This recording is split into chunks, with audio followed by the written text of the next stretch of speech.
সকালটা শুরু হলো একদম অন্যরকম ভাবে। শূন্য নিস্তব্ধ রাস্তা আর পাশে হাঁটার সঙ্গী আমার মা।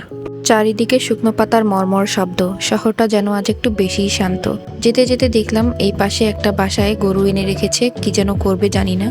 হাঁটতে হাঁটতে সেই পুরনো পুকুরটার কাছে গেলাম, কিন্তু গিয়ে মনটা একদমই খারাপ হয়ে গেল। যেখানে জল টলমল করত সেখানে আজ শুধুই ভরাট করা মাটি। শহরের যান্ত্রিকতায় আমরা যেন গ্রামের ছোঁয়াগুলো একটু একটু করে হারিয়ে ফেলছি। তবুও আমাদের এই বাড়ির কাছের মেঠো পথ ধরে যখন হাঁটি, তখন মনে হয় ব্যস্ত শহরের মাঝে শান্ত এক টুকরো গ্রাম। প্রকৃতি যখন ঝরা পাতায় রাস্তা সাজিয়ে রাখে, তখন মনে হয় প্রতিটি পদক্ষেপেই কোনো এক পুরনো গল্প লুকিয়ে আছে। আর রাস্তার পাশে ফুটে থাকা বাগানবিলাস দেখে তো চোখটা জুড়িয়েই যায়। পাশের মাঠে দেখা হলো সেই গরুগুলোর সাথে, যার প্রতিদিনের দুধ আমাদের পুষ্টির যোগান দেয়। ঠিক তখনই চোখে পড়লো ধবধবে সাদা ঘোড়া আর সুসজ্জিত ঘোড়ার গাড়ি।